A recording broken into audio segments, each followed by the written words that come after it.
and welcome to My Xbox and Me, episode 500 and... Oh my god. One sec, I'm checking my file. Wait a second. 6. I'm one of your hosts, MC Fixer, alongside the one and only Too Fresh Crash. Hi, how's it going? Why'd you leave a pregnant, weird pause there? Like, a podcast is... You've been doing this, Crash. Can I be honest with you? I know it fucks with you. So I do it as often as I can. I tell you what, I'll make you a deal.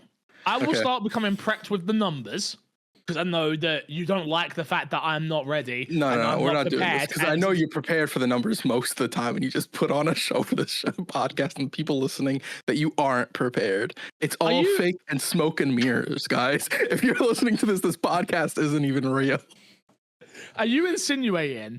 Are you actually insinuating that I pretend to not remember what episode we're on just for the bit of the show? Is that what you're insinuating? I'm insinuating you're a very smart boy, Fix. That's what I'm saying.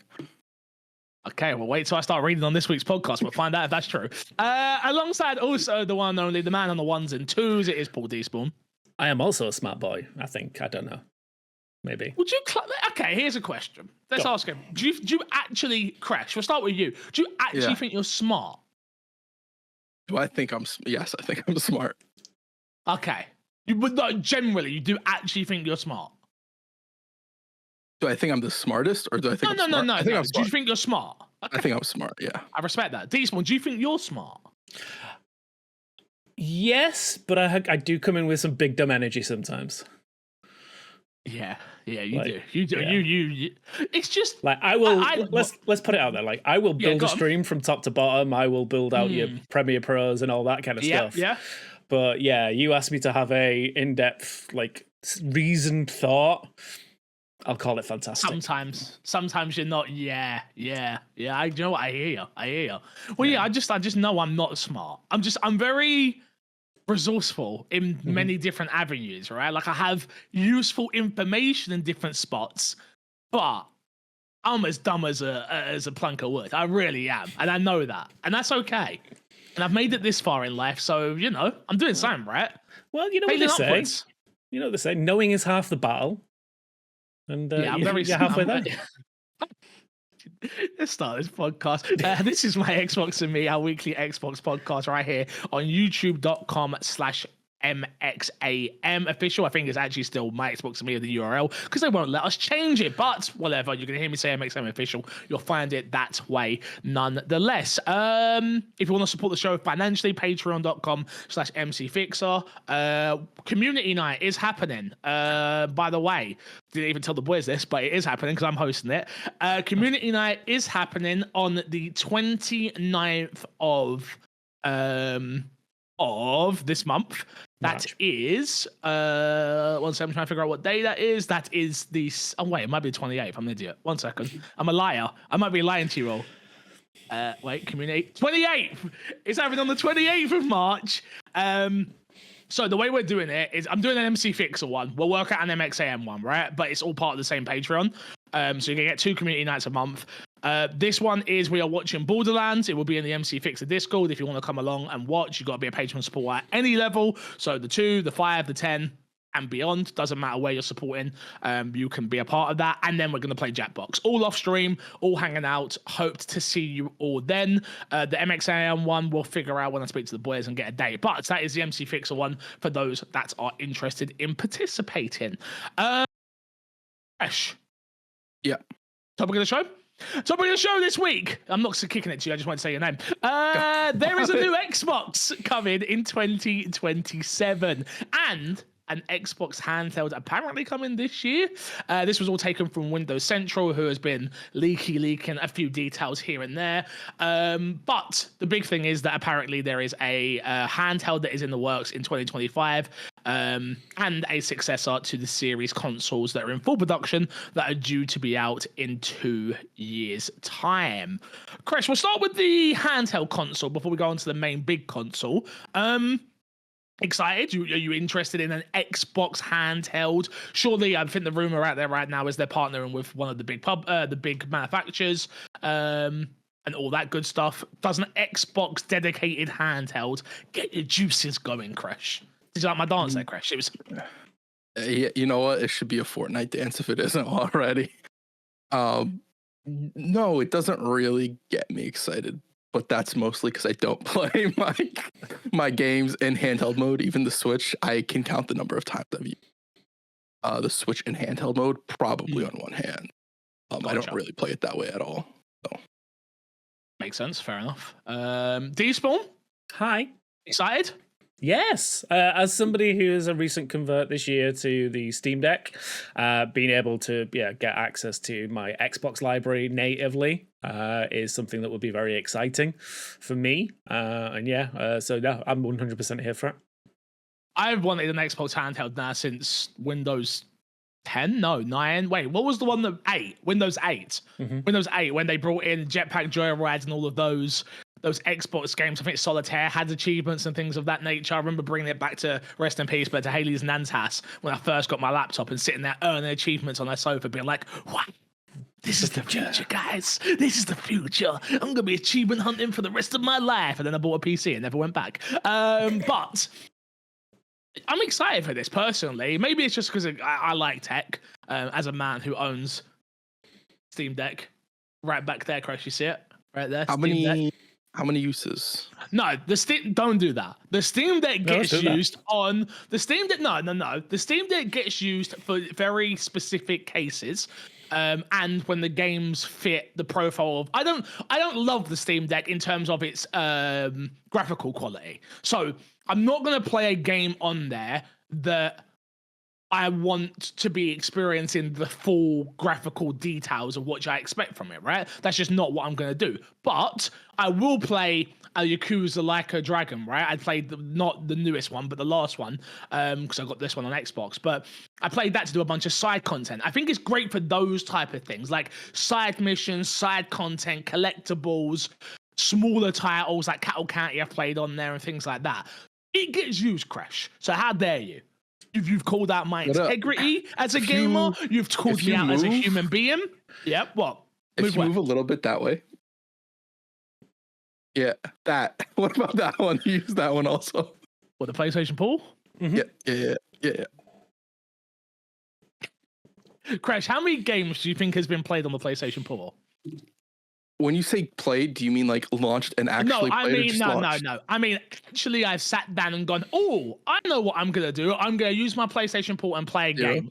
I've not played a single game on it. Nope. I know what you do. The PlayStation Portal was bought specifically for my Instagram and my TikTok, so I could make, clean looking videos and fun TikToks. That's what it was bought for, Mr. Taxman. Yeah, just so we're fully aware. And that's why I bought it. It was a necessity, Crash. For MC6 Industries, okay? I wasn't arguing any of that. I was just curious. I asked one question. That's all I did.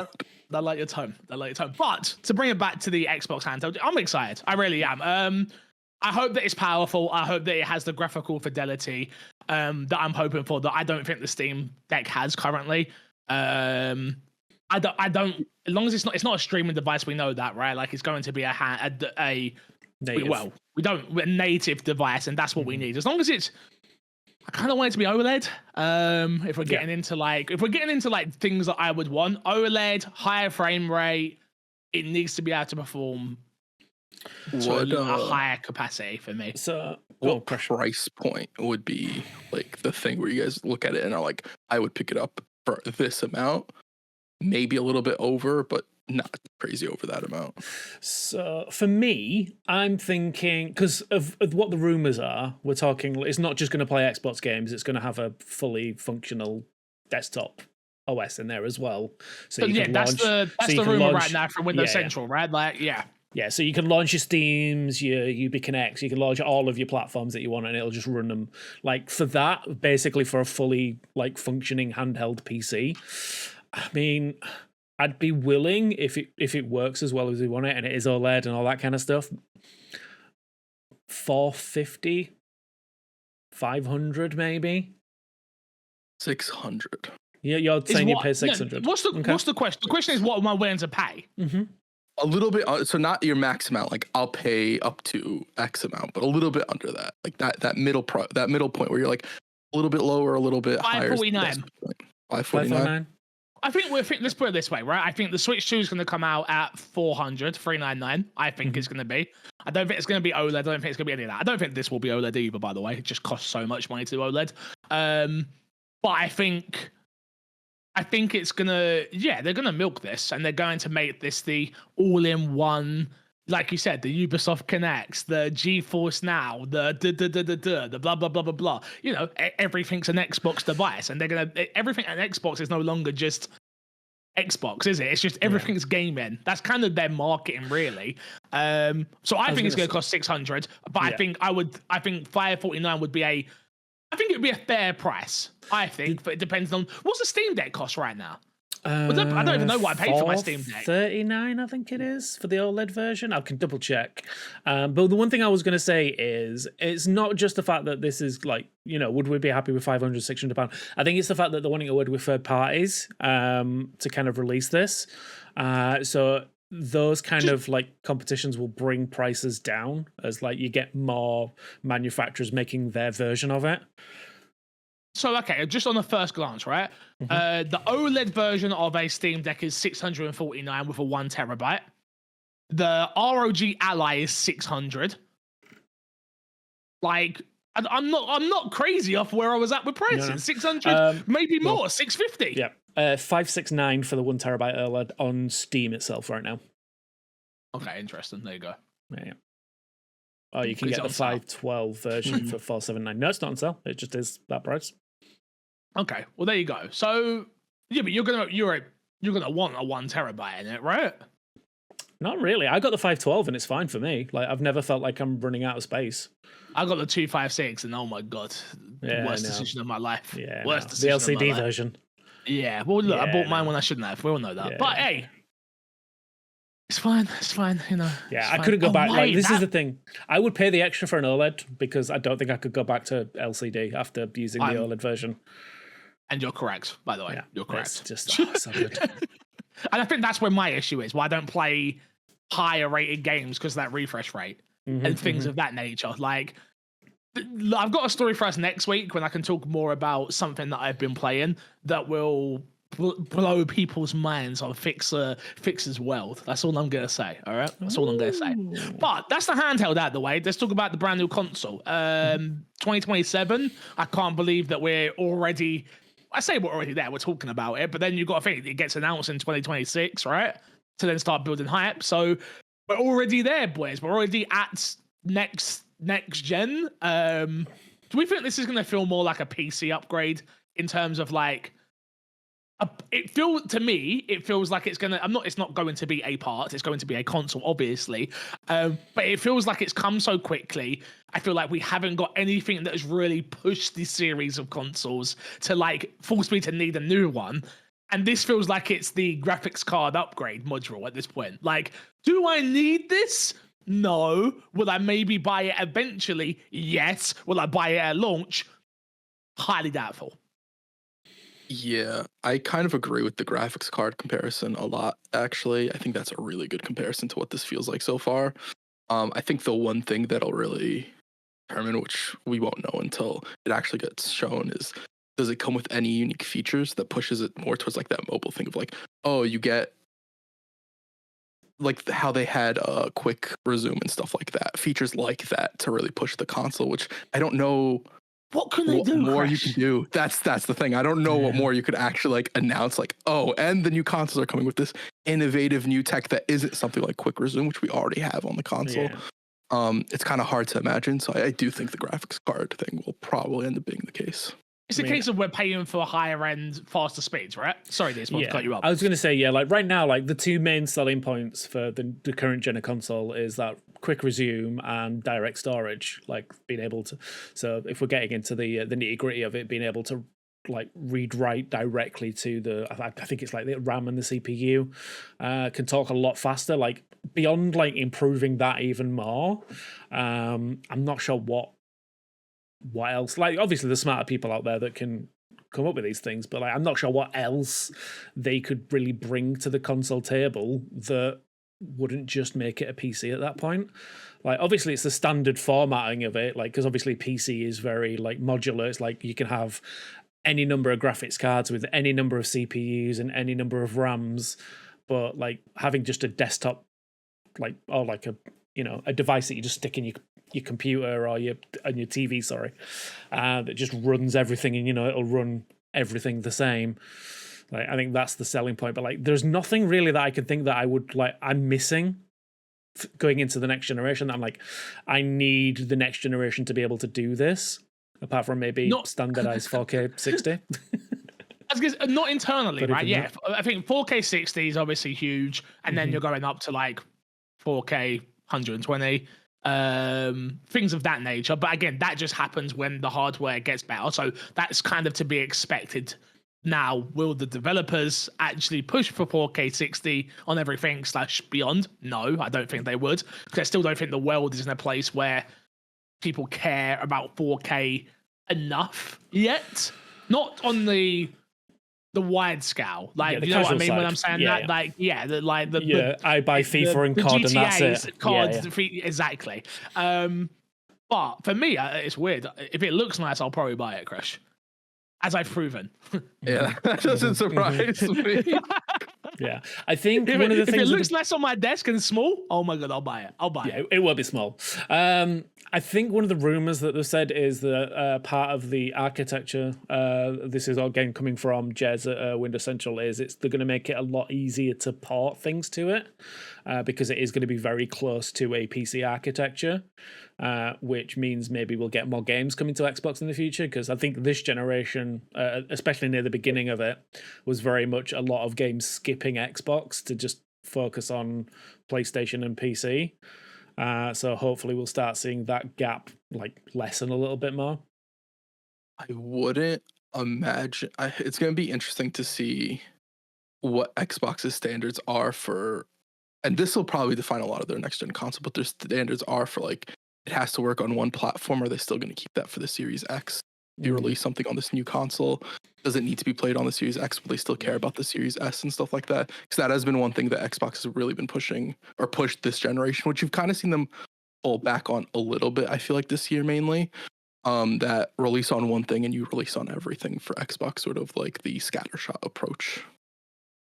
I think for the early future, yes, you're going to see them still be very like, don't worry, for our series fans, your console's not going anywhere. And then give it 3 years into that life cycle. So 27, 8, 9, 10. So yeah. Around there, we're going to be like, hey, see you later. We're out of there. Do you think that's one of the things that actually holds back consoles from feeling newer faster? Is that release on the older? Yeah, 100. Yeah. Back in the day, you had a PS1, a PS2 came out, and you went, I have to have the PS2 to play the PS2 games. Now, it makes perfect sense why they don't do that anymore, especially as hardware's got better. Why would you cut off a fan base?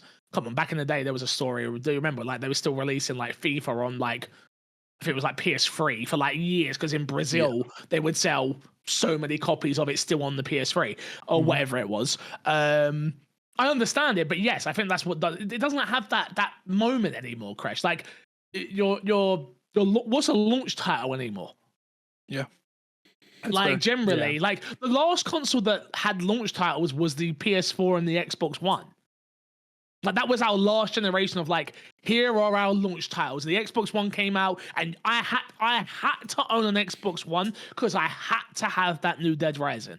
No ifs, no buts, no maybes. None. It was, I had to have that. Oh my God, I have to play that new Forza. Now it's a case of like, do I want my new Forza to look prettier? Do I want my new Forza to load faster? Do I want my new Forza to have ultra ray tracing with shadows that blur and blah blah blah blah blah, and like that's what we're paying for now. It's no longer that window of exclusivity, which I understand why we're not there anymore. I understand it makes, from a business perspective, it makes perfect sense, but I think it takes away from the hype of what a new console is, personally. Yeah, I agree. Stay something fix. earlier in this podcast, you said you were dumb. I'm gonna disagree with you. That was a very well put. Yeah. Who wrote that for you? Chat GBT. You know? Oh God. No, I think. Look, Krish, I've been podcasting for many a year now, almost a decade, if not a decade at this point. I know how to articulate things in a certain That's way. just experience. That's not really intelligence. You're right. You dumb. Okay, we can agree on that. Let's move on. Go on, this one. You were going to say something, please. Intelligent through repetition. Yeah, that's it. All right, let's move. All right, well, perfect. Yeah. Well, okay, here's the lot. I'll end on this then. Will you buy the new Xbox, Despawn? I honestly don't know. Like, I will get it at some point, I think. Because as I work, like, obviously now I'm very much a case of, like, I have a kid coming, I want to give them old tech to play with. So maybe I'll give them the Xbox One that's downstairs and move the Series X downstairs. And then, I'll get the fancy new thing. But like, I don't feel like I'll be a day one adopter. But who knows at this point? Like, I think I'll be a day one adopter for the handheld, depending on the quality of it. But for the actual next gen console, probably not. Interesting. Crash, would you buy a new Xbox? My PC is at a point where I've been having a few hiccups, right? Oh. So I think I could get to the point where it's like I upgrade a PC part, get a new Xbox. Probably upgrade a PC part. Yes, Crash. If I'm going to be honest. Yeah. Yes. And it probably costs you about the same. Yep. Yeah. Which is that's where we're at. But you'll get those super fast frame rates, then that's what you want, right? Not wrong. Yeah, fine. Yeah, I guess. Chris, remember that like used to sit here I used to be like, I can't tell them between 30 and 60. I can't tell. You can't play 30. I played something the other day downstairs on my laptop, and it was running at 30 frames. Oof. And I'd literally turned it off instantly and went, hell no. Oh my god! Look, I'll go on the record to say, and the Crash will probably be the only person, maybe Yami, who will actually understand this when I say this. But Alfredo was right. Yeah. You're not wrong. Alfredo was right. All right, moving on. Shout out Alfredo. If you know, you know. Moving on to what's been in your box. I'll kick off. I've been playing Assassin's Creed Shadows. Can you tell us about it? No. Moving on. Good talk. I'll talk about the other thing that I have been playing then, shall I? I played Rainbow Six X. Me and Crash did our watch along for the new announcement for Rainbow Six X, which brings us a brand new visuals, brand new audio, a new permanent mode, which is dual front. Hashtag not an ad, hashtag not sponsored, just so everyone's aware. Take everything I say with a pinch of salt, because you know where I work. I really like it. I played dual front for about 3 hours during my Ubi stream. It was a lot of fun. That map is big. There is a lot to learn. And if they deliver on their promise of dynamic maps, dynamic game mode change, like the changes that they said, I can see that being a lot of fun.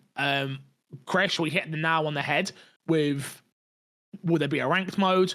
I don't know if there will be. This feels very much a gateway drug into ranked and things of that nature for a casual audience. That is what it feels like. So it's like a little sprinkle of everything to get people more. Learn your operators, learn how to peek, run around, learn devices, learn about shooting at cameras, learn about the new systems in terms of like shooting fire extinguishers or the red pipes that shoot out fire now. Like, it does a great job of onboarding, and I think that's what Dual Front has been created for. It is such a great onboarding game mode for people that don't want to play Rainbow and sit out for an hour. It's not an hour, I'm obviously hyperbolic there when you play a match though, but you die instantaneously and you sat there and watch. Like, that is no longer there, and Rainbow needed something like this, of like, I still want to play Rainbow, but I don't want to get sweaty and play ranked. And then there's a bunch of other nitty gritty stuff that I can get into, but just on the surface level, it's a lot of fun. I will play it a lot, I'm sure. I don't think it's the the game mode is not the change of all changes that's gonna make Rainbow this groundbreaking thing. But what will is the improvements. The audio improvements is game changing. Like when I tell you the amount of kills that I got in my playtime, strictly off of understanding that there is a person left or right, or they are bottom left or bottom right or top left or top right or whatever, it was remarkable. Like, I'm making call outs. I wasn't calling that to my teammates because I was playing on my own, but like I was making call outs on the stream. Sorry, I've hit my mic. Which I'm like, okay, with a team, I'm gonna kill because I'm gonna be able to tell despawn, bottom left despawn, he's on that wall next to you. Just peek the corner. Blah, blah, blah. And that, I think, alone is going to make it a more enjoyable experience. Not only that, the improved visuals as well. Now shadows. There was moments where I could see someone's shadow before they got to the doorway, so I knew they were there. Which, again, they sound like little things that, like, maybe if you're not a Rainbow fan, you don't understand quite the significance of it. It's a huge significance. It's huge. Yeah. Does it feel also? I was just gonna say that's also a really interesting thing because a lot of times games, especially competitive games, push you to using lower settings. Yeah. Because you get cleaner information, but the fact of the shadows being something that you can use as a guide actually plays to the opposite, which is just interesting. A little bit of a tangent. It'd be one of those ones, right? Like you're either gonna be a player that wants the highest of high frame rates, so you're gonna put all your settings low. Which, if you're a reactionary shooter, you're gonna want that. If you're someone like me who needs to play more tactical and needs the elements, you're gonna play the way I play, which I always play with. Again, I'm playing with higher settings because I like looking at pretty things. I couldn't care. The extra 10 frames is not going to make a difference for me hitting my shot or not. I promise you. Where it will with other people, I'm sure. But yeah, no, honestly, I had a really good time with it. I look forward to jumping in and playing more. New ban system for ranked, which is interesting. You ban after every round in normal Rainbow now instead of how they did it before, which means you're not having the same operator. You're not having to come up against the same operators if you're struggling against. Maybe there's a really good mirror, right? They're like, okay, they've destroyed us 2 rounds in a row. We're going to ban them now. Nah, the Rainbow community is not loving it. But again, I don't think anyone loves change. If I'm honest, game's gone free to play. In case you didn't know that, because we haven't put it in our news this week, so I'll talk about it all here. Game's gone free to play. Ranked mode is behind a paywall, which, on the surface level, that sounds crazy if you don't understand. But Rainbow has struggled with cheaters so much that now you have to be level 50 to play ranked, and it's behind a paywall, which I think are 2 humongous things that are going to help that community thrive long term. If you are serious enough about playing ranked, it's going to be something you'd pay for. Like, I'm not saying it should be the standard, but it's like, if you are that deep into Rainbow Six, you're probably going to pay for the everything, the bells and whistles. And that's what I was about to say. This before I get shaped as you have to pay for ranked. You're not just paying for ranked. You're paying for the premium edition, which gets you a bunch of bell and whistles and things of that nature. It's not like ranked behind a paywall. Boom, give me money to play ranked. That's not what it is. So it's just not in the new free to play model of what Rainbow Six X is. Yeah, so from what I've seen, it's very much, it feels like the free-to-play model is for the people like me who want to get back into Rainbow. I haven't played it before. I just want an excuse to, have some of the fun modes and play around with them. Whereas, if you are serious and, you're going for those ranked modes and, you are a high-level player, then you can use the premium version to kind of get all of the extra things to go with that. Exactly. If you already own Rainbow Six, does that count as you owning Rainbow Six? You're fine. CJX. Yeah, you're good. You're good. They also announced you get a bunch of extra stuff as well if you are a legacy player. Legacy players get a bunch of stuff, so Chris, you've got to come back just for that, just to see where they've put you down. I want to see your gaps. I don't know if it's a case of you have to have played every season or not to get the things. I haven't checked. I haven't done my research on it or not, but I would love to see what stuff we get. Because it'd be really interesting. Because I think I played around season 2, season 3 when it first came out, and I'm like, I wonder if I get just like everything from that season, or if I only get the season 2 and season 3 and where I dropped off. They should give me everything because I've been playing since the beta or whatever, so I should get everything. I played on a stage before the game was out. I should get literally everything that ever exists in the game. Yeah. All right. They did announce that the Black Ice skin as well, which everyone seemed to be excited about. Yeah, that's the exclusive year one players, right? Yeah. So yeah, that'll be fun. That'll be a lot of fun. So yeah, I'd be interested because I know, like I say, the community very much likes those Black Ice skins. So I'd be interested to see if there is a way to earn them. Outside. She gave me an open can without telling me, so now I've got cherry tango all over me. HR's fired. I was trying to help you, and you're complaining. That's crazy. No, I texted her to bring me up a drink. I have to be honest. Yeah, for the audio listeners, H has just wandered in with a drink for Fix, which was open and now is half down him. Who gives you 2 cans like that high up? Yeah, so you can't see the top ones open. If anything, put the bottom one open and say grab the bottom. I'm not having it. It's fine. H is always right. Podcast. H is always right. Moving on. D-Spawn, what you been playing? So a couple of things I can talk about. So I finished Pirate Yakuza. So Like a Dragon Pirate Yakuza in Hawaii. I have thoughts. Not all of them positive, but a majority of them are. Are we getting a review?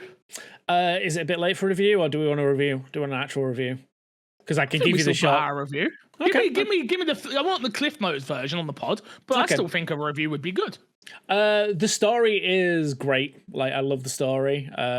Just hanging out with Goro. Like, I think Goro's one of the more interesting characters in that universe. So seeing him with his lovely, like, the usual trope of having amnesia, and then seeing him like thrive in that world regardless has been fun.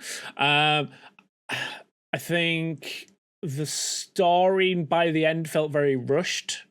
For those who don't know, like, so obviously Infinite Wealth was like 12, 13 chapters. This only has 5. Oh, interest. Oh, so I'm over halfway. Yeah. I mean, the chapters are larger than the previous game, but it is still only 5. I think I did it in maybe 40 hours by the end, compared to the like 90 odd I put into Infinite Wealth. I think by the end the sailing combat was kind of grated on me a little bit. It just felt like busy work by the end of it, especially the Colosseum stuff, because I was very much like, at a point I was good, like, I'm gonna get everything, I'm gonna get all the treasures that you can find and things like that. But by the time I got to the end, I was like, you know what, I'm good. I don't need to do that. I'm just not enjoying those bits as it is. I really enjoy the combat changes. So obviously the change from turn-based to more of an action-based combat. I like as I'm leveling up and like getting new skills, and the way that I can kind of like mix and match the 2 fighting styles has been really fun. I will say by the end, I pretty much solely just used the pirate loadout rather than the standard fist fighting loadout. So for those that don't know, there's a fighting mode which is very much like fast-paced punches and kicks. And then there's another one which is using cutlasses to do damage, and you can use that for range attacks and stuff like that. And I feel like they put more effort into that fighting style than they did the first one. So I just kind of stuck to that one solely. I really enjoyed it. Like I say, I think the ending was super rushed. There's some characters which I wanted to see more of that I just didn't. And it's a shame because I think it's wasted opportunities to do something more interesting with it. But like, if you are a fan of the Yakuza series, I think you'll really enjoy this anyway. I definitely think it's one to check out. Will it, at the end of the year, make a Game of the Year list? Right now, yes, because I think it's up there as being like a really fun experience. And I've not played a lot of games, but I don't. By the end of the year, I think that's going to change quite drastically. I don't know if it'll stay in the list. Interesting. So I've already done all the Pirate Colosseums. Mm-hmm. I've done all of that already. I agree with you. Again, I've had to stop because I'm obviously doing a review on AC, right? Yeah. I agree with you in terms of the pirate combat becoming tedious, because it got to a point. The problem is, I think, and again, you'll be able to tell me more because you've beaten it now, I don't love the game's progression. Mm-hmm. In terms of, you become pirate legends way too fast. Yeah. And your weapons, there's not enough weapons of like progressing of like it. The loadout that I have at right now on my ship should be end final boss battle. He's really tough fighting, right? Where I pretty much got the final loadout for my ship 10 hours in. Yeah, I was in chapter 2. When I so I'm laser and blasting through everybody, and then it gets to a point where I'm like, all right, Pirate Coliseum, boost forward, laser, shoot, done. Aim just for the main guy, get that done. There's little things that they could have done to have made that a little bit more interesting. I agree with you on that. I think you brought up a really good point there, with the fact that with the Coliseum stuff, it is very much like if you just take out the lead ship, everyone else stops attacking you. Yeah. If they made it so that like you had to take out everyone, it would have made it a bit more of a interesting dynamic. Because you'd have to fight. Like I know they do that in the wild, like in the open ocean, like you have to take out everyone. But the fact that you don't have to do that in the Colosseum stuff, same with the I can't remember what it was called now. The Devil's Pirates or Devil's Treasure, something like that. But basically, there is a squad of pirates that you can take on as like a side mission, which I think was built to be end game stuff. But again, I finished that in like chapter 3. Agreed. I've literally got one island left because I spent a whole stream just doing that. Yeah. But I agree. I think it was meant to be end game, and it just doesn't feel end game. No, because if you plan it accordingly, it's super easy to kind of like cheese even the harder bosses. Yeah. You just kind of like keep your distance and then just zoom in and out. And like I think the balancing of it all was very much like very loose.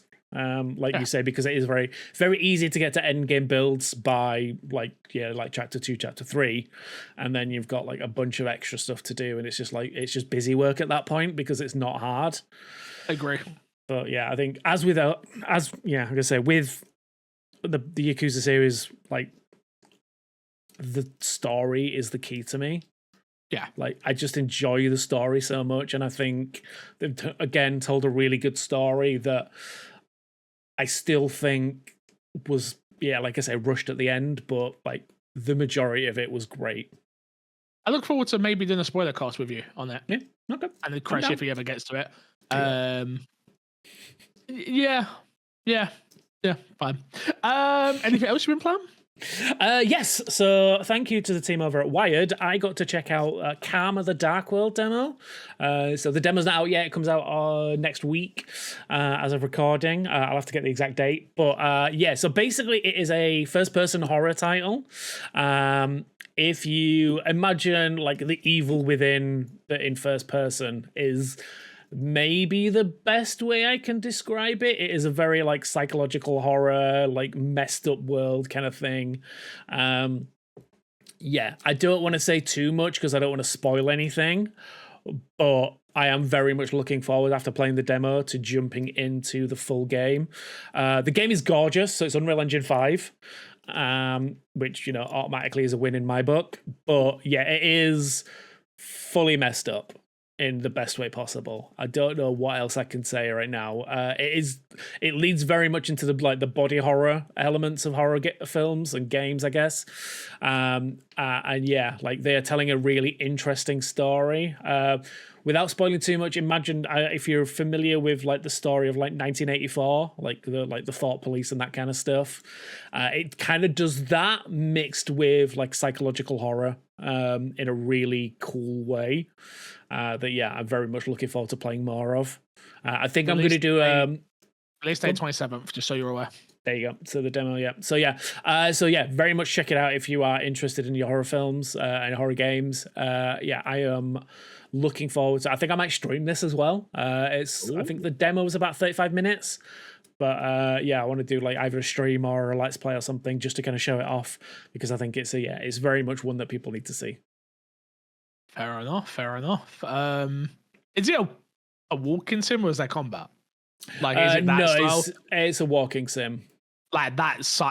I style of, such a bad way to describe it. It feels so rude, which like cool, but okay, interesting. So far, I've not had any combat. It is very much like basic like environmental puzzles and it's more like world storytelling than anything else. But they kind of have like alluded to it in trailers, like there might be some kind of combat in there. And I think the way that it's built is it's not just one like linear story. So the way it works again is you kind of jump into people's memories. And so you're jumping into their psyche. So you jump into a messed up person's psyche, they're going to have a messed up world to run around in. So it's kind of like each one of those is going to be quite different and interesting. But yeah, I don't want to say anymore. If you are interested, go play it. Right now, it is only on PC. It will only be on PC and PlayStation. And they said it is PS5 Pro and enhanced as well. But yeah, they did allude to maybe Xbox in the future as well. It'll come. We all know that. Like, do you know? I've just kind of gotten to that point with games now where, like, I feel like whenever I hear the word exclusive anymore, I just don't believe it. Mm-hmm. Like, and I'm honestly at that point where I'm like, no, exclusive to me means now you have a contract to show off this game and publish it for a limited time until that contract said runs out and it comes to everything else. Yeah.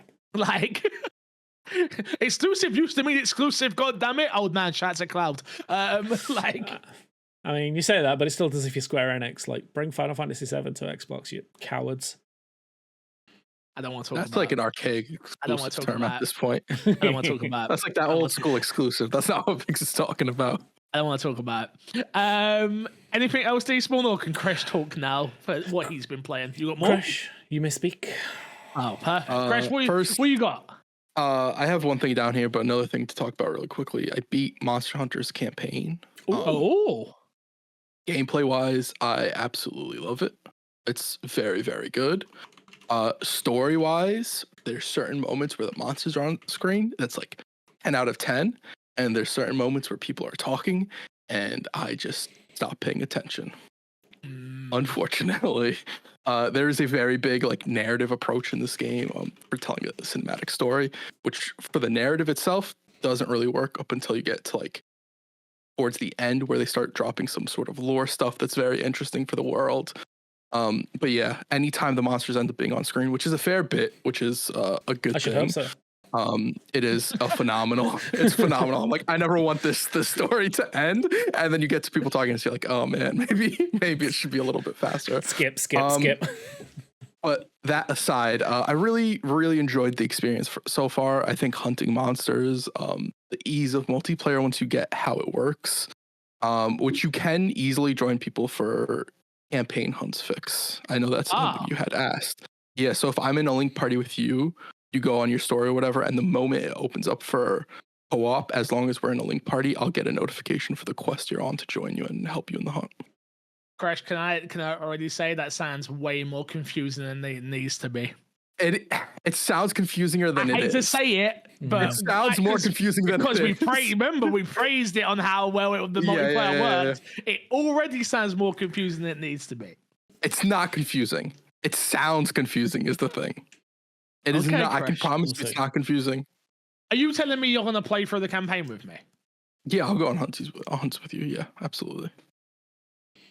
Okay. Well, I'm going to have to play this before the end. Well, yeah, no, I'm saying I'm going to have to play this before the end of the year, right? Like, I've got it. It's in the library. It's definitely it's going to be, I think it's going to be in the Game of the Year conversation. And I don't want to have a year again where the Game of the Year conversation comes up and we're like, haven't played that. So I have to play it. I have to play it at least and figure out if it's for me. I will have a much better time if I have you or D-Spawn or whoever playing it with me. So, cool. Yeah, right. Here's one I want to come to. So I guess a couple of questions. One, how long roughly campaign-wise was it? If you just beeline the story itself, it's like 20-ish hours, I want to say. Probably a little bit shorter or longer depending on like you want to hunt an armor set, you want to go do some side hunts and stuff like that. It probably varies a little bit, but I think that's around the mark that I beat it. Would you suggest doing that, of like beelining it and getting to the end game stuff? Because I know from what I've read and heard, very much the game opens up once you get to end game content. The game does open up once you get to end game content. I would say if there's any like armor sets or weapons you want to farm for because you think they look good or you enjoy them from that aspect, I'd say probably go and do that, because I do think that makes the game just funner overall. Yeah. But for the most part, I would say also try and stick more towards the story, because you'll unlock more monsters to hunt, you'll unlock other armor sets, and then you eventually unlock endgame, which there's a few monsters, if I'm not mistaken, tied strictly to the endgame as well, that you unlock after you beat the campaign. Cool. And I guess the final question. Oh, go on. Sorry, really quickly. So remember your question. I'll make you a deal. I'll play this if you promise me you're going to play Borderlands 4 with me. Damn. That is such. Why would you do that to him? Wow. Because I need someone to play Borderlands 4 with me, and Haley. Haley will be playing Crash. I'm just. When was the last time? I haven't played. You know what? I'll play it with you. I haven't played games with Haley in forever. So when was the last time me, you, and Haley had a Crash? You gotta jump. Anthem would have been the last time. I think it was Anthem. Yeah. Damn. Which I don't think she's played a game since Anthem, so that makes sense. Yeah, I'm pretty sure it was Anthem. Sorry, Dees, I'll ask you a question. Apologies. What's the fashion like? Fashion is good. Once you get to endgame, you unlock more customizable pieces. You can change pigments on certain stuff. It makes it so you can mix and match gear a lot easier. The fashion's good. Fashion's best endgame in the game. Yeah, I'm gonna say that's the selling point of a Monster Hunter game endgame, right? It's like how cool can you make your hunter look? So yeah, so I'm excited for that. Okay, buddy. Whatever you say, pal. All right, well, let's get into some news then, boys. Is that everything? Everyone, yeah, everything. Yeah. Cool. First story. Oh, wait. I lied. Okay. I'm a liar. I'm a dirty liar. Okay. I played R.E.P.O. Oh, tell me more. Do you guys know what R.E.P.O is? Oh, me, Crash. Yeah. Let me tell you. This one time, let me land, Crash. Okay. This one time, I was sat down chilling with some friends, and I parked my car outside a cafe. I was there drinking a coffee, and then this guy walked along, and he put this thing on my car, and he repoed it. Boom, repo. That's it. That's your story. That's your R.E.P.O. Is that what you're going with? Yeah. So R.E.P.O is like a Lethal Company type game. Play co-op with people, except it's very physics based, in that you carry around treasures. You don't want to bang them. It's a lot funnier, and at times it's a very good mix of funny and scary, similar to Lethal Company, just in a very different way. I would recommend that we possibly look into doing a stream for the YouTube and Twitch at some point. I think it would be very, very fun. Yeah, it does look fun. I really like it. Watching it, yeah, it looks interesting. It's very good. I don't know if it's on console, to be 100% honest. Nah, it's not. This looks like a strictly. This looks like one of those PC games that's going to get either popular or won't, and then we'll make it to console when it's too late. You know, by the time everyone's already been playing the game, and then it comes and everyone's like, "Oh my god, it's here! Can we play now?" And I'm like, "No." Yeah, I guess we see you, Phasma. We've been playing that Phasmophobia. We're looking at you. Yeah, exactly. Okay, it's good, yeah. Yeah, very good, very good.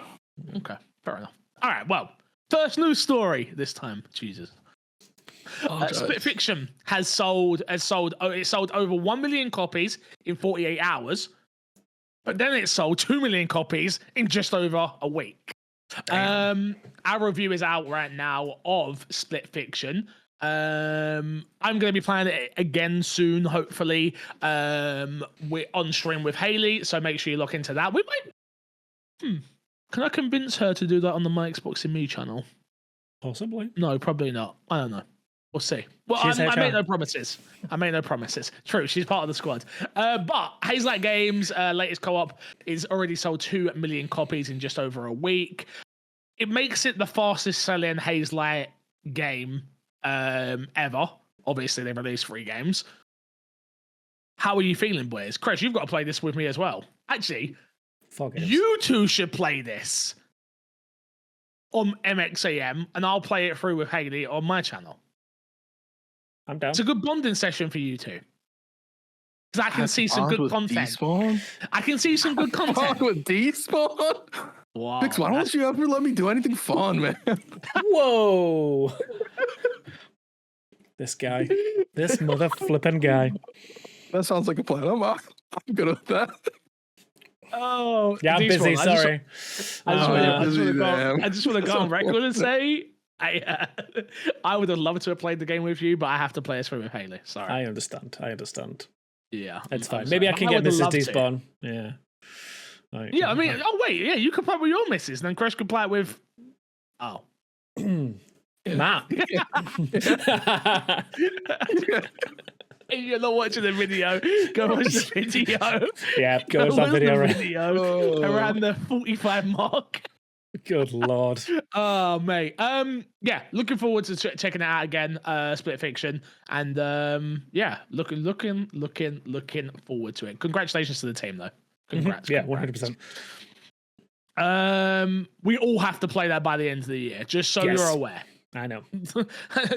That's like a Dragon was a non-negotiable last year for us. This is a non-negotiable this year. Like, you have to play this. Story 2. Microsoft will be soon integrating its co-op AI pilot, the Copilot, not co-op, it's Copilot, sorry. Let me start that again. Editor, forget all that. Live podcast are about. All right, here we go. Microsoft will integrate its Copilot AI into the Xbox app and eventually into your Xbox games. Bum, bum, bum. I feel like that was really dramatic. This was said on Windows Xbox Wire. Sorry, I forgot what Windows Central. Again, Windows Central sounds like something it should be owned by Xbox. To be fair, in my defense, they've got great branding. Yeah, you don't think? I don't disagree. I don't know. But yeah, so if you didn't see this, it was announced today that Copilot for gaming will be rolled out for Xbox insiders for the Xbox mobile app sometime soon for testing. If you're not already aware, Copilot's Microsoft's AI bot, yada, yada, yada, replaced Cortana, etc. Despawn, you're very... How do I say this? You're very mixed on AI. I don't think... I think apprehensive on AI. How does something like Copilot entering your games make you feel? So it's an interesting one. So and I've been very vocal about it, my issue with AI is not AI in general, it's generative AI. So this is kind of like, it feels like it's skirting that middle ground. My problem with it is it's like they're trying to sell something that already exists, but integrated. So like they're talking about, we'll have guides that you can use AI for. It's like, yeah, but that AI is going to be scripted using guides that people have already written. Very true. Which is a big issue. Obviously, knowing what I do for a day job, working in the industry, I deal with a daily basis with the people that write those guides, so who put in the hard work for you. And to think that, like something like this is going to just scrape that data and just be like, yeah, forget all that hard work that someone's done. We're just going to put it in your console for you instead. Is an interesting one. For to play devil's advocate, like it's on a purely like functionality based thing, it seems quite interesting and cool. Like I think one of the first selling points of the Xbox One generation was the fact that you could snap things and have guides running in the background from a YouTube channel, so you could kind of like watch the guide while you're doing the game, and it's like they took that out of there. So like this is interesting. The fact that they're doing it on the mobile app only to start with is interesting. But I guess I think it's just test case, right? It's just test cases, testing it out, making sure things work. Yeah. Like it just on paper, they just sounds like Xbox have put Microsoft have put a ton of money into AI, and now they're trying to find uses for it. Yeah, I think that's a part of it, right? I think it's how can we attach this onto all facets of our business? And for once, Despawn, I'm in total agreement with you. As someone who's been using AI quite a lot lately, again, I use ChatGPT and I talk to it and all that stuff, right? I have noticed they are getting better at sourcing where they're getting their information from, which I love. But yes, you're right. I think for guides specifically, how am my business hat goes on, right? Like, let's say hypothetically MXAM moves into guides. How am I being compensated by Copilot, ChatGPT, all of these places? I have no issue with using my data. What I have an issue, or my information or whatever, what I have an issue with is I'm not getting paid for that. And if I run a guide business, which, you know, I mostly prefer YouTube videos anyway, so this wouldn't help me because text form I don't love text form. Not yet. Until it gets to the point of when it's feeding me my own video back through AI, which is an AI version of Fix, just telling you how to complete a game, because you don't know. Imagine a world where AI Fix is telling Fix how to complete the game. He doesn't know how to complete the game. Yeah, it's scary. We live in a mad world, but yeah, I I agree with you wholeheartedly. I like the idea of it. I like the proof of concept they use in the images here of like download the game, do you want a recap of where you've left off, etc., all that stuff is interesting, and I do love that. I love the idea of right now, Pirate Yakuza, right? I had to jump onto something else. I'm about to jump into that game. If I could go, hey, Copilot, let me know where I've left off in my video game and give me a synopsis of everything that's gone on. Amazing. Do you know what I would love more, though? Is if we could just get that in games anyway. Yeah. I mean, companies have been doing that for like generations at this point. When we're talking like console generations, like there's been many like RPG where I've loaded up a game and like the loading screen to give you a quick synopsis of like the last few story points that you've touched on. It's like, yeah, but it's never. I don't feel like it's delivered in a good way. Usually, no. It's not as in depth as like you want, but like for the time, but for the time that it was available, I think like it was the best version of it. Like I know, like a good example is that I'd like to go back to is Cyberpunk. So whenever you load that game up and you have the radio show playing in the loading screen, it kind of tells you some of the things that have happened in the world. And it's very, it's like it's contextual about like what like the last couple of missions you may have done and like the main story beats and like I think there was one story about like there's the taxi cab mission that you go on, and I think when I loaded it up, it was telling me about how the taxis are playing up in the world and that kind of thing. So there are interesting ways to do it that doesn't necessarily need AI, but for me, those kind of things, like I'd be interested in. I think whatever makes it easy for the developers to kind of deliver that information, like, is good. But like, I don't want it to be like a wholesale replacement for development, if that makes sense. Yeah, I get you. Like, yeah, curate it is what I'm saying. Like, make sure it is a good experience and it's not just shoehorned in. Agreed. Crash, any thoughts on Copilot? I think it will have a very interesting effect on guides in general.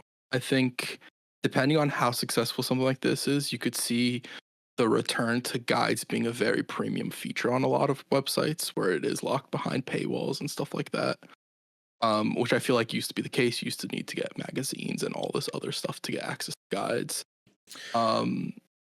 Otherwise, what's to stop this from always just like being the easiest way for people to take the get the information and, like you said, fix where's the credit going for that? And if you are the one making the guides or the place supplying the guides, you're going to be like, I don't want the work stolen because we're even losing traffic to the website, etc., etc. Which could lead to a very interesting result to the system itself if it doesn't have the stuff to draw from for the information. What does the player get, etc., etc. A lot of question marks in that regard, where I think if this does end up going through and it does becoming popular, the guide scene in general is going to be very interesting. I wonder if it would like convert into mostly video format, which I feel like guides are already pretty big video wise. Yeah. Mm-hmm. I always go to YouTube for my guides over anything else. I will say, and I think I can, in fact, I know I can talk about this because it's publicly released information, but I know companies like ours specifically that I work for will have agreements with AI companies so that they will sell that data to the companies to build it. So yeah, so there will be agreements in place. While I think right at the beginning it was the Wild West, like there are now becoming agreements in place to allow access to data, so that the companies are compensated. Didn't have obviously doesn't really make sense for my Xbox and me, so didn't add it onto the news. But did you see I believe it's Ashley Birch, right, who spoke about Aloys, AI Aloys? Did you see any of that? I did, yeah. It was very hard to find it because the video got taken down as soon as it went up. But yeah, very uncanny valley looking video. I know she was told about it in advance, and that they were doing that kind of work with it. But like, and I don't think they used her voice for it. No, so if you don't know what we're talking about, a video came out from PlayStation of an all-generated AI version of Aloy. But her face performance wasn't used, and nor was any of her voice AI, voice lines or anything like that was used. So nothing that she created was used to create this AI Aloy, which I think is also even scarier. Mm-hmm. We're just going to replace it's a case of like working actors with fully AI created characters. Yeah. I will say, like, watching it and like after I saw the video, like, I mean, I'm not that worried right now. It does not look good, but it's a worrying precedent to start and go down. I think you got to think, I think that was developed in 7 days. Yeah. I think that's what the tweet said, was like the software developer made that in 7 days, roughly working 7 days working. So yeah, like give them a couple of months of amazing, but you give the right people the right tools and think about how refined they can get that and how that can go. So we live in a really interesting world of like AI right now. Obviously, it's a hot topic amongst lots of different conversations, but yeah, man, I'm interested. I like AI. I do now. I'm more understanding of your reluctantness, Despawn, for certain things. Some of it I still think you're a little crazy, but that's just me. Hey, my YouTube tabs are always going to be used by AI from now on. Always. Never going to change. Never going to change. Never! Because I hate writing YouTube tags. Yeah, that's fair. Next up, Activision confirms its release date for the original Verdansk map coming to Call of Duty Warzone. Are we going back, Crush? Are we going back, Despawn? Are we back? I fix Rainbow or Call of Duty. I'll jump back into one of them for you. You can pick which one. You forgot about Borderlands, but yeah, it's okay. That one I'm doing for Haley, not for you. Yeah, I guess strictly for Haley. I mean, let's be honest. We're doing a week of Call of Duty, and then we're going back to whatever else we're playing at the time, right? Like, we're not sticking with Call of Duty. No one sticks with Call of Duty, unless they could. Call of Duty people stick with Call of Duty. Yeah. We're not Call of Duty people. I would pick Rainbow. I would be honest. Yeah, I think Rainbow there's a nice story there of like, okay, we're back, we're relearning, blah, blah, blah. COD, we're going to jump in. We know how COD works. We're going to play, we're going to enjoy it for the first hour. Then we're going to get put into skill-based matchmaking, which is then going to get us destroyed, which is then going to make us not want to play anymore. You nailed it. That sounds accurate. Simple. So sold. Let's go. There we go. I might try and go back just to check it out, but we'll see. I'll be going back. Like I say, I'll definitely go check it out. But like, I don't think it's going to be this is what gets me back into buying the battle passes and everything. Stranger things have happened, though. Stranger things have happened. True. I will say that. Last story this week, Respawn has quietly cancelled a multiplayer FPS incubated project. This was taken from Insider Gamer, which sources a now unavailable LinkedIn post from a former production coordinator who wrote, quote, "The unannounced incubation project I was I was a part of for the past year was cancelled this week. So I am joining the group of extremely talented and kind people in the games industry search for a new role." Womp womp womp. I don't mean that in a taking the mickey hype way. It's just, bro. Not sad news. Yeah. Can we have a podcast where we don't talk about people losing jobs? We could just stop putting it in the show, but I don't think that's fair to our industry. I think we have to paint our industry in the way of which it is right now, and that is it. It is people just keep getting projects cancelled, people keep getting let go of, these companies just keep trying to squeeze the lemon for more lemonade, and it is no longer there. And will they have a heart? I don't know. No, nope. Despawn says no. No, I say no. Says no. I'm aware. I'm just shaking my head on an audio podcast. Crash also says no. Fair enough.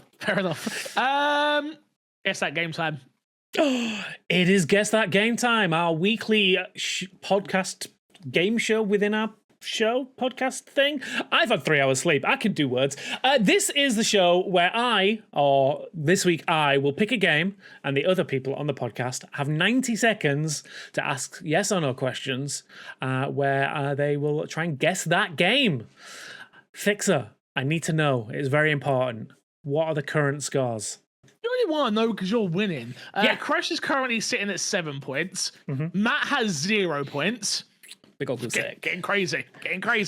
Despawn has 9 points. I have 6 points. And Ryan McCaffrey, friend of the show, has 1 point. Nailed it. Love it. All right, let me get a clock up. So I have the game. We are, again, yes or no questions. For anyone who doesn't know how the scoring works, if they get the game right, then obviously they get a point. If they don't guess the game and they think it's a valid answer to all of the questions, I get a point. And then there will be a bonus question at the end where I have a fact about the game in question, where they will see if they can guess the answer and earn another point from that. So, clock, stopwatch. I have it up. It is there. 90 seconds. Are we ready? We will be starting with MC Fixer. Whoa, I start? Wow. Yeah, whoa. Okay. All right, here we go. Lowest intelligence first. We work our way up, yeah? Yeah. I understand. Do you know? I mean, do you understand? Do you know why it hurt? Do you too dumb to moving on? All right, clock starting in 3, 2, 1, go. Is it an Xbox exclusive? No. Okay. Crash? 360 generation. 360 generation. No. Wait, what was the question? 360. 360 generation. Xbox One generation. Yes. Big third-party title. Yes. Published by EA? No. Capcom. No. Ubisoft? Yes. Action adventure. Yes. Okay. Does it have multiple entries? Yes. Is it based in the real world? No. Ah. That one you might be unsure about. Jesus. Go Can you create a character? No. Did the franchise launch in the PS3 generation? I'm not sure on that one. I'll check at the end for you. Have they got a new game coming out this year? Yes. Time. I should have held it. No, you didn't have to hold it. Did you already know? Yeah, I was pretty sure. Well, the question is, can you get the exact game? You don't have to, but can you? Yeah. Do we give an extra point for the exact game? Yeah, Yes. there's an extra point for the exact game. Okay. And to answer the question, do you say what generation did you say it started in? It was the 360 PS3 generation. Yes. Yes. It was. So Okay. Crash. Yeah. Let's just. We both know it's Assassin's Creed. Okay. Yeah. That's guaranteed. Assassin's Creed. Yeah. The question is, what game is it? That's where we see. That's where the fun is had. Mm-hmm. Yes. So how many games came out on the Xbox One? I have a guess. Okay. But I have a guess. I'm gonna stick to my gut feeling. Okay. Yeah, I'm gonna stick. I've got a guess as well. Let's write go yours with. down. Yeah, I'm ready. Yeah, you're right down. Fix. What's your guess? Assassin's Creed Unity. Okay. That was my guess too. I don't know if you can read it. Yeah, I see it. We see it. Yeah, we see it. Well, you both get a point for guessing Assassin's Creed, but it wasn't Unity. It was actually Odyssey. My favorite of the franchise. That's fair. Oh, wait. I just gave Crash 1 point. He should have 8, and I should have. Oh, crap. I don't know how many I should have. 1 second. You had 6. You should be at 7. I should be at 8. Okay. Okay. My bad. Okay. Yeah. Are you ready for your bonus question? Yes, please. Yes. Okay. So this is a multiple choice question. Ooh. What item from another Ubisoft franchise can be found in Odyssey? Oh, okay. So here are your Item from options. another- Yeah. Was it a statue of Boomer from Far Cry 5? Sam Fisher's goggles? A rabbit statue? Or Rayman's gloves and sneakers? I know the answer, Jeff. Okay. Crash? Hicks knows this. I believe so. Oh. Okay. So what was the last option? It was Rayman's gloves and sneakers. Rayman's gloves and sneakers. Here's the thing. Mm-hmm. All of these are pretty like Ubisoft types of things to like throw in as a random Easter egg. Absolutely. I could see all of these being the case. I want to throw out the first one. I don't think it's the Fallout. Not You Fallout. don't think it's Far Cry one. the statue of Boomer from Far Cry? No, Okay. I don't think so. That's a possibility, but like I'd probably put that at the bottom. Okay. The Sam Fisher one is an interesting Easter egg that I could see being the case. So you said Odyssey. You didn't say specifically. It has to be like No, it's any Assassin's Creed. This was in, right? No, I said Not Odyssey. an Oh, it's in Odyssey. Specifically in Odyssey? Yeah. I don't know the answer. Oh, okay. I'm gonna let you know. Statue. I'm going with the rabbit statue. Okay, so you're both going with a rabbit statue. No, what's the question? No, I haven't got. Oh, okay. I thought you said rabbit statue. I thought you I said was you just go going with through rabbit the statue. options, Okay. just like working. I'm gonna go with.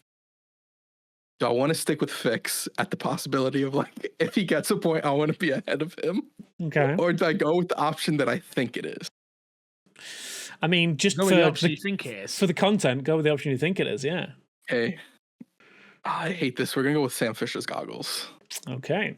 One of you has a point. It's Fix, isn't it? Nope.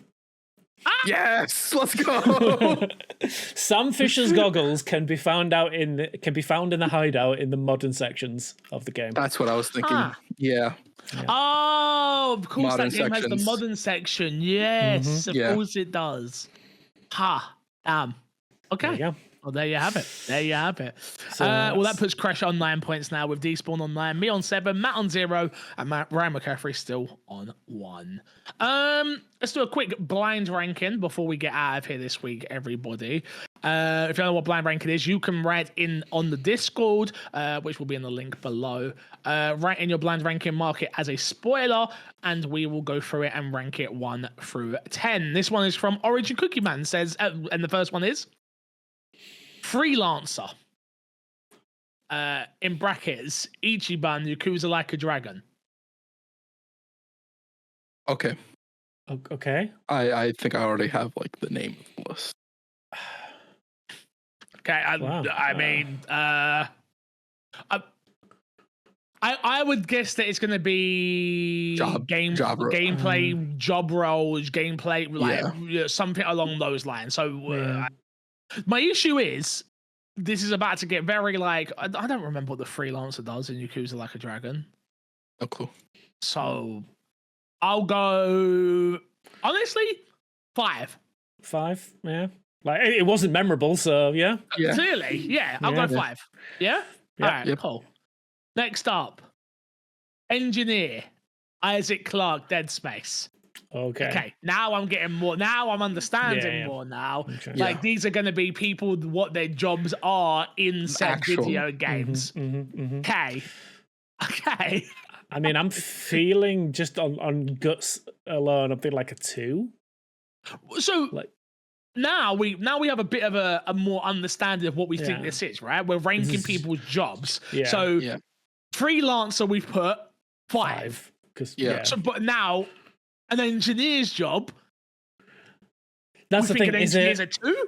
Well, yeah. See, the question is it like, are we ranking the jobs or are we ranking the characters doing the jobs? That's the question, right? How iconic? How good are they at their job? It could be anything like that. You're right. Yeah. Ichiban was a pretty good freelancer. He was awful. I don't remember him being a freelancer. He was just running around talking to people. Where did he earn money from his job? He was a freelancer. He earned from everything. He did so many different jobs. He was the essence of a freelancer. He was like top tier as far as concerned. You know what? You're right. You're right. I'm sorry. I disrespect you. My bad. I'll go 3. My body says 3. I'm good with 3. No pushback on that. Yeah. Okay. No, because I'm between 2 and 3, and I think 3 is the safer option because I don't know what the rest of it is to like gauge. Is it how good they were at their job? Is it how like the job difficulty itself, or Yeah.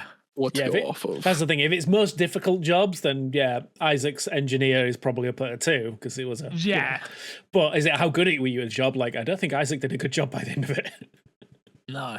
So I mean, we'll there see. wasn't much of a job to do for an engineer in that world. Yeah, that game was okay. I'm fine with 3 for now. Like I won't be upset if it's not 2. All right. Test subject.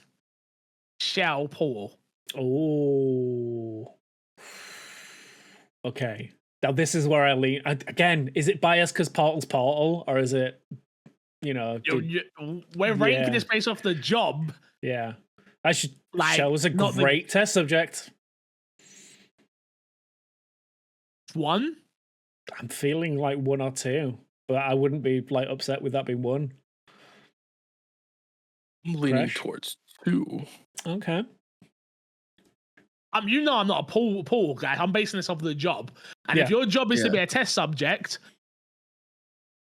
did you do a good job? Yes. From what I know about Portal. Did they do a good? I think they were a pretty bad test subject by the end of it. We'll see. I'm gonna go 1. I'm going 1. Okay. I'm not opposed to 1. Both of you pick 1. We can do 1. All right. So we've got Ichiban at 5. We've got freelancer at 5, engineer at 3, test subject at 1, freelance journalist, Frank West, Dead Rising. That should be 5. So I disagree with you here. Now, I think he did a great job. He did a great job as a freelance journalist. The whole game has you taking pictures throughout the entirety of the game. He stays true to his job no matter what he's doing. He's reporting on the news during what's going on. He's getting the evidence to take down the bad guys, which is all a part of his job. I think he might be number 1, which you can't put him there now. So I think he should be 2. Yeah. But by that same metric, you can make the same argument for Ichiban. You can make the same argument for everyone on here except for Isaac. No. I disagree. Isaac doesn't. Does Ichiban not do the freelance job? Wait, what do you mean? What does he do? What does he freelance in? What does he actually freelance? Everything. Every single job you do that you get money, be it the go-karting, be it whatever it is, that is his job. That is what he does for money. You're right. Yeah. And he's the best at it because we make him the best because he wins everything. Exactly. Yeah. Huh. Yeah, we might have messed up on Ichiban. We might have messed up on Ichiban. That's not a lie. But that's to be fair, like, what's the first one? We didn't understand what that's fair. That's fair. But Oh, so you want Frank 4? I want Frank. I think Frank 4. I think with the way we've done this list, Frank 4. I'm scared what the last one could be though. Because like I say, if we're talking like how good were they? We got 3 people. If you guys both feel it's 2, like there's not a lot of wiggle room here. Yeah, I think it's 1. You guys both feel it's, but we don't. Don't we have option? Which we can't. No, we can't do 1. I got it. But I'm saying, I think it's 1. So I think it's got to be 2 for me. Yeah. Okay, so here we go. Freelancer at 5. What did we do? We haven't got 4. 3 is engineer. 2 is Frank West, journalist. And then number 1 is test subject. And number 4 would be border crossing immigration officer. Papers, please. I'm fine with that. I get it. Yeah. And it's probably if we're keeping it a buck based off of this list, that should probably be number 1 because that is literally what you do as the job. Yeah. You could do a bad job. You could do a bad job. That's true. Yeah. If you're not good at the game, you do a bad job. Yeah. What are we thinking for title then, boys? I need wording. Let me write this down. Go on. Yeah. I need it. Go on. Give me D-Spawn you first. Top 5 job roles in video games. Roles in video games. Okay. Crash. Actually, let me go because I always go last and then I get to riff off of you guys. So I don't think that's fair.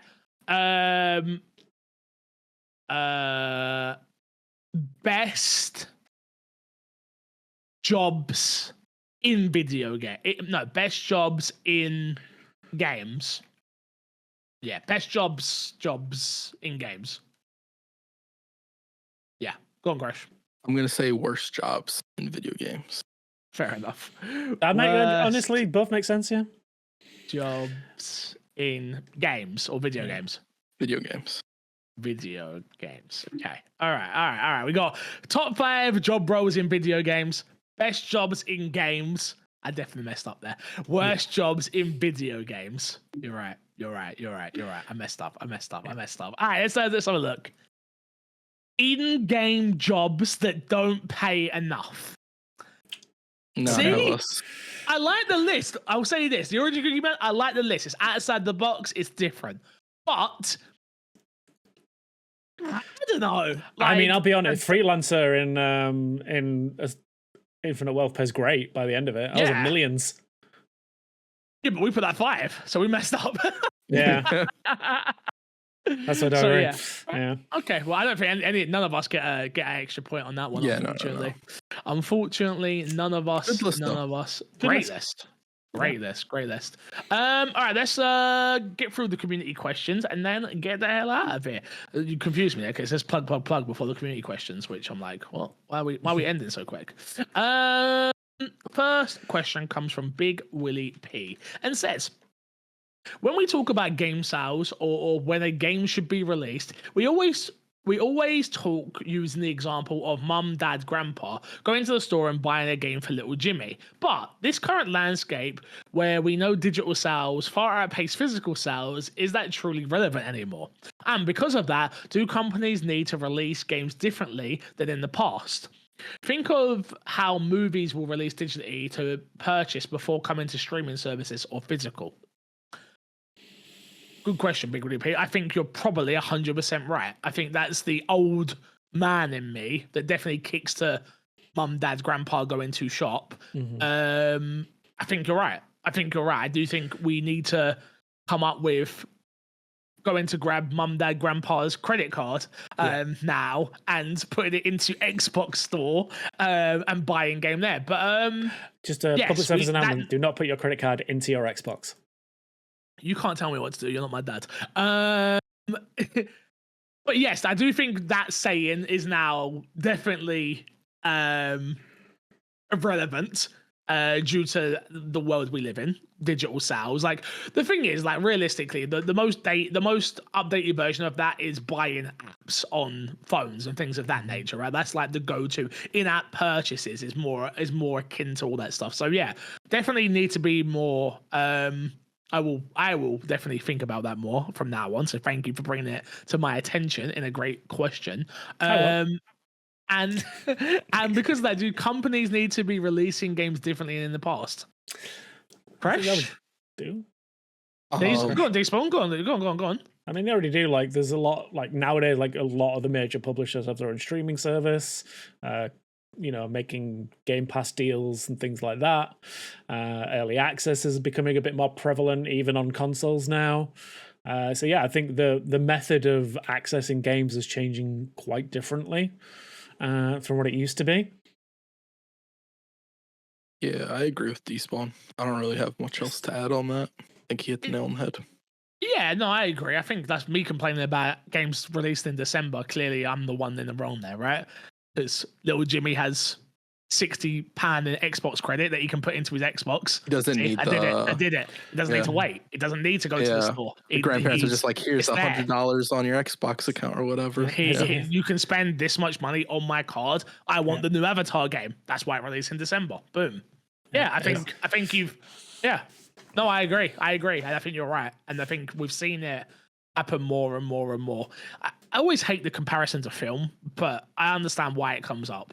But yeah, very different. Very, very different. Yeah, I think, weirdly, I feel like film is playing catch up to the way that gaming is, because gaming is very I think like the last numbers I saw was like 95% of games are digital at this point.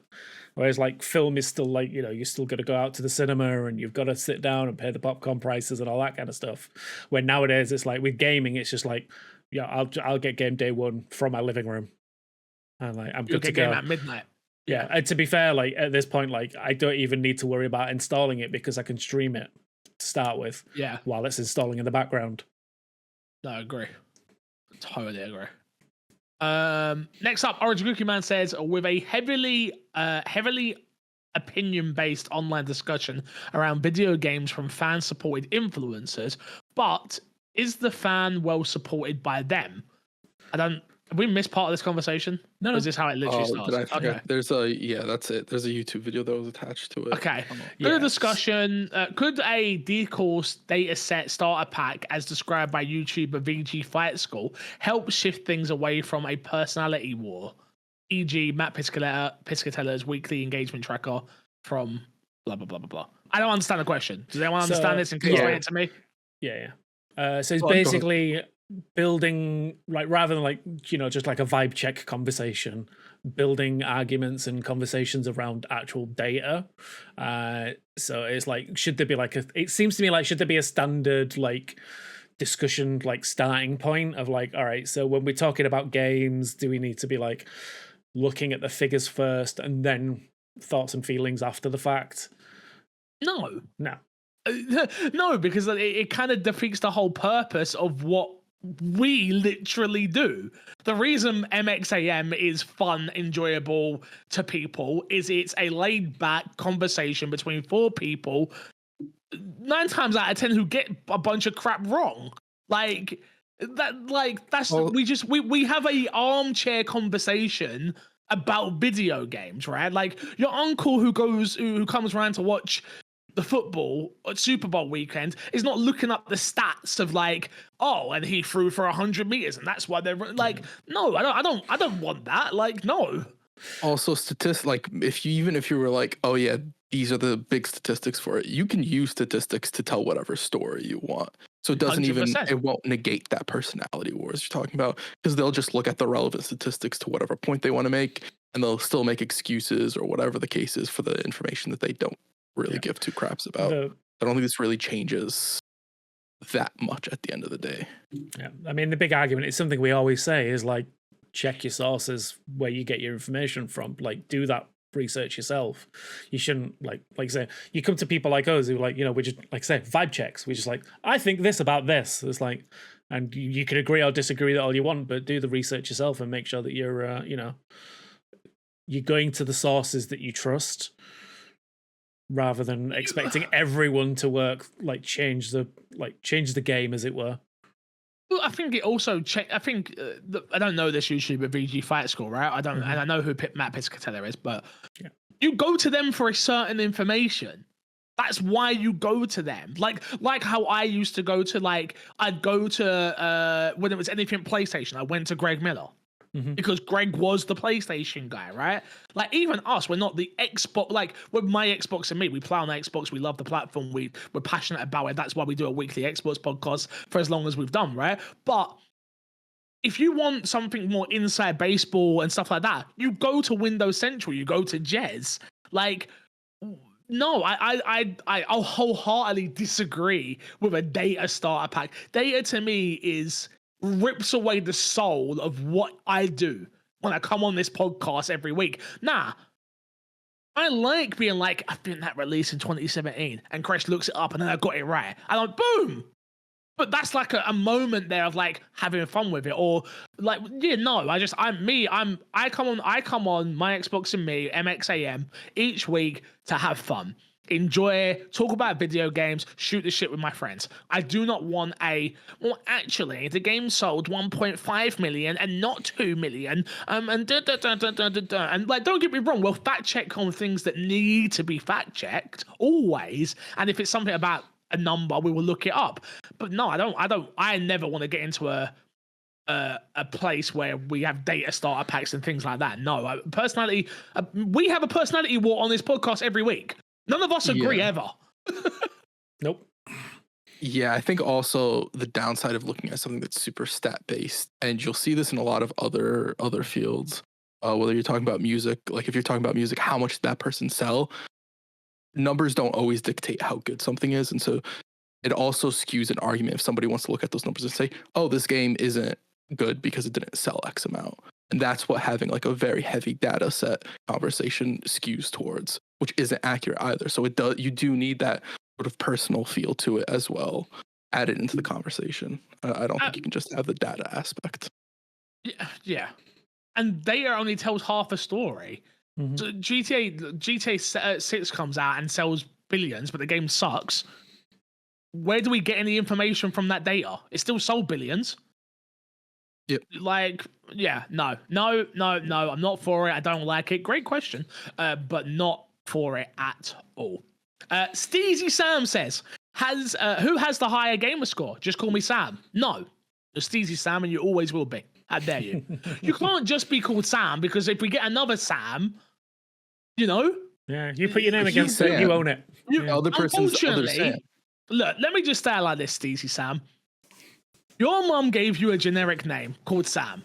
That's not my fault. I just want to say that, yeah? But you can't be Sam, because if you could be Sam, you wouldn't be Steezy Sam, would you? Would you? You wouldn't be. But you couldn't get Sam. That's why you're Steezy Sam. Am I wrong? Nope. You know why Stead is Stead? Because he's We Stead. don't hear no one else called Stead. Who else comes out here where you're like, oh, that's Stead? No, but Sam? Sorry. What I need you to do, Steezy Sam, is go to your mum, grab her iPhone, kick her down the stairs. We're moving on to a new generation. Podcast. Oh, wow. Okay. and review the podcast, all right? That's what I need from you, Steezy Sam. By the way, Crush is frozen. Don't know what's happened to him. Let's carry on. Okay, that's fine. Is he frozen for you too? Yeah, he's frozen for me. Okay, cool. Let's ask you, gamer score? What's your gamer score? Oh God, I don't even know. I've not checked in years. Yeah. I generally years. Do you have the mobile app installed? Because you can quickly check on that. I don't think so. Let's have a look. Because I can tell you. Oh, 1 minute. It's just Xbox, right? It's called Xbox.com. Oh, it's the Xbox app. Yeah. So I can tell you mine is 119,929. Is my gamer score. 119,000. Interesting. Crashes wrote in the journal. Let's have a look. PC crashed. Perfect. Cool. All right, that's fine. Anyway, where do I? Oh, okay. I have 165,344. Now, if you don't know this story, though, there is a reason for that. Okay.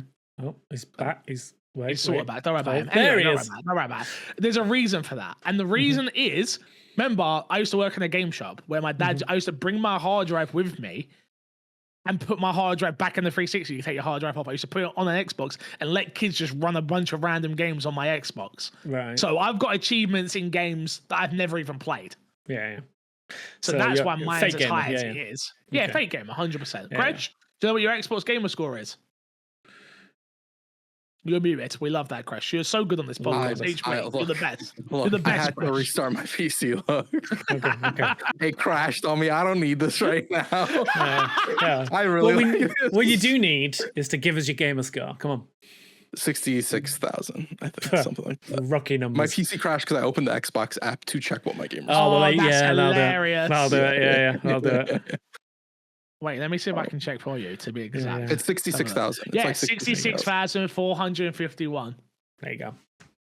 Cool. Chris, what's the game called Wild Forest? What the fuck are you asking me? Because it's such a game list. You have an achievement in it. I don't know what the fuck that is. Let's have a look. Let's look it up. Wild Forest, you say? Yeah. Oh no, Frost. Oh, not Wild Forest. Frost. Okay. I don't know what this game is. Crash. By the way, everyone, Crash was last online 297 days ago. Doesn't even play games. He don't. No, he just pretends he appears offline. That's all. So it looks like it's a card battler with quite cutesy graphics. Yep. This game was cool. This is a cool game. Okay. I remember this game. You remember it really well, yeah? Yeah. All right.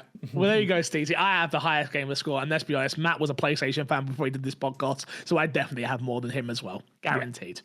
Yeah. Oh, bro, I've got so many stories. I used to like achievement battle my brother all the time. I want you to know how happy and giddy it would make me if next time Matt's on, I'm gonna ask him for his gamer score. If it was higher than you, I would be so happy. There's no way. I'd buy every person a steak on this podcast, and we can eat them all together. There's no way. There's no. Oh, you're a vegetarian. Fake steak for you. There's no way. Impossible. Probably right. No way. Impossible. Matt's the type of guy that would buy an Xbox, not remember his password, and make a new account. Yeah, that sounds about right. Tell me I'm wrong. Is that right? Tell me I'm wrong. Yes. You're right. I hate that you're right. Exactly. You are right. Exactly. All right, a couple more. Stead says, and he will always be Stead. Stead GB, well done. If you were stuck on an unhappy, this guy, an habilitated planet, what games would you play?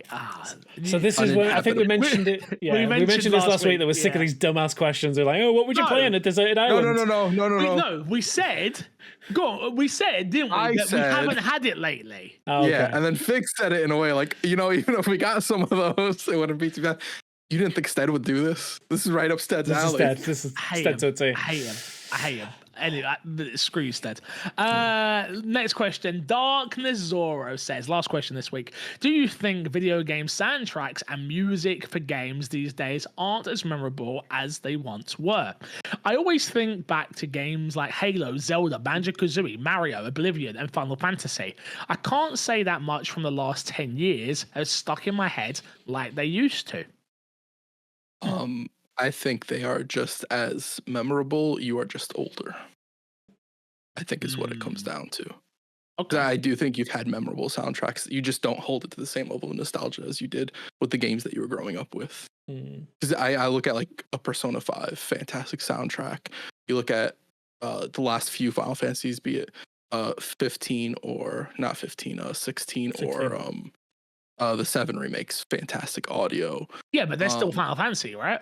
So again, my go-to is the amount of effort and work that went into Cyberpunk. I think that was a fantastic soundtrack.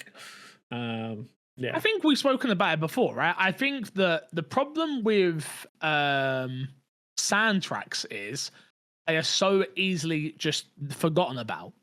Music is one. I think music might be one of the most underappreciated art forms ever. Because we live in a world now where music is just given away for free. Like, once upon a time, you went out and bought an album and you appreciated that album. You sat there and listened to that album back to front, front to back. You got the meaning, the message, etc., etc. And I think I love the way me especially, because like people can hear my music more now because of Spotify, Apple Music, things like that. But I think it's definitely devalued it. And I think it's the same thing goes, and that's just music in general. So I think the same things now happen within video game music, right? Like, there's a good soundtrack. We don't think about it because we expect it to be there. We take it for granted that there's good music. Always, and music that fits the tone and the vibe and all this. We don't think about it enough because we're just like, oh yeah, it's good music, cool. I think the issue is like when they're talking about the games that is listed here, or they've listed. I don't want to assume, but you're talking like Halo, Zeldas, Mario's, Oblivion, the Final Fantasy series. Like they came out at a time when video game music wasn't that great. It was just a kind of secondary thought. So they stood out. Whereas now, because like you say, you've got such a plethora of choice of like fantastic music, like you talk about like things like the Nier series having great music, and the ones we've already mentioned, like there are modern games that have brilliant soundtracks, but because there's such a natural part of gaming now, it becomes second nature. Like you say, the Baldur's Gate soundtrack is a great soundtrack when you listen to it, but it's just because it's such commonplace to have a great soundtrack now. I think it becomes that whole thing, and I think there's a wider discussion to have about the ease of access affecting the assumption of quality. Like we get like it's so easy to get into gaming now. Like there's so many great games because of like things like Game Pass. It's so easy to get into them. Maybe we don't value it as much. And I think it's the same as music. We get so much great music that is so easily accessible. Nothing kind of like stands out when the quality bar is raised so high across the board. Yeah. I think you hit the nail on the head though, with like, I akin it back to like GTA R.E.P., right? GTA Roleplay, the reason why the music scene in GTA Roleplay blew up is because that community didn't realize that people had talent. So anyone who put out a song of any ilk, of any talent, they're like, oh my God, we've never experienced this before. Now it blew up to a point where people now come in with musical talent to try and blow up from it, and it doesn't have the same effect, right? Because it's been done. And I think you're right. With a game like Final Fantasy, again, I didn't play the like 1, 2, 3, 4, 5, 6. But I can only imagine when those games come out and they have these iconic soundtracks, and then someone else does it, you're like, yeah, well, we've been there, done that, we've seen it. You know, I think you enjoy it, but you just don't appreciate it, is what I'm saying. Resident Evil 2 for me has some of the best music in video games. I think if you talk to a younger person who's like 15 or something like that, they'll give you a list of here are the games with amazing soundtracks, and you're going to see a whole bunch of like Minecrafts and Fortnites and stuff like that. Minecraft would definitely be up there. You're right. Yeah, because they haven't experienced like those older games. So I really do think a big part of that memorable aspect is. What's the Roblox Sorry, soundtrack like? I just thought about a 15-year-old being like Fortnite, and then all you hear is the. That's literally what to them would be iconic. Which they're not wrong. Like that's it is iconic for them. It is huge for them. Minecraft, the like we know what the Minecraft theme music is. That is iconic to them, and they're not wrong. That's why I was laughing, because it's like, wow. When I think iconic, I think you're right. Resident Evil 2, Final Fantasy, Zelda. I'm not a big Zelda fan, but like I think of that, right? And these kids today, it will just be like. Travis Scott. It's Fortnite and Minecraft and the stuff they play all the time. Roblox, I don't know if Roblox has a soundtrack. I'm sure it does. It must. Yeah. I mean, there is also the flip side. We're in an era now, and we have been for a while, obviously, but like where licensed soundtracks are a thing. So it's that kind of like melding of like, you know, what is popular musically in general, and like curating that list for your game over a orchestral soundtrack, as it were. But also, once you have similar sounding soundtracks, for anybody who's played RuneScape, the login screen to RuneScape, you know the audio. And if you've been playing Wilds, when you launch up Wilds, and I might be crazy about this, it sounds exactly like that RuneScape login screen. So instead of hearing like the great musical piece that is in Monster Hunter Wilds, every time my head goes to RuneScape music, and I'm thinking about that music. I'm not even paying attention to the Wilds music, which is a disservice to that game, but that's the way fucking minds are wired sometimes, right? And you got to remember, there will be people who have never touched RuneScape who will listen to that Monster Hunter intro and be like, "Ooh, this is good." And Slayer, but it's like it's just the what you've experienced, and I think like I say, it's just because we have such a deluge of good quality soundtracks now, it's hard for one to stand out as much as the others used to. Let's plug and get ourselves out of it, boys. Crash, we got to plug this week. Podcast reviews. If you guys go over to the app, you guys can leave a review on podcast services, namely Apple, so that we boost up in ranks. Let me see if we've had any new reviews over here. I heard we've never had a review ever before, and America sucks. I wish I had a review to just like shove it in your face, fix, and say, look at that, America doesn't suck. But unfortunately, America, we failed this week, and we do in fact suck. He didn't have the bottle. He didn't have the bottle to commit to. America sucks instantly off the bat there. I like it. I also want to say that the UK sucks as well, because we have none either. Well, sad. Despawn, we got to plug this week. The YouTube channel. Come hang out on the YouTube channels. I've got some things I want to start filming this weekend, so hopefully they'll start popping up soon. I've got something I can't talk about yet, which will be popping up on the YouTube channel, so keep an eye out for that. But yeah, youtube.com/myxboxandme for now. For now, yes. For now. There's someone who's already got MXAM and MXM official. Don't ask me. I don't know how, but I will take them out. I will have a big review dropping on the 18th, I believe. I'm allowed to say that. I'm not allowed to say anything else. But it will be for Assassin's Creed Shadows.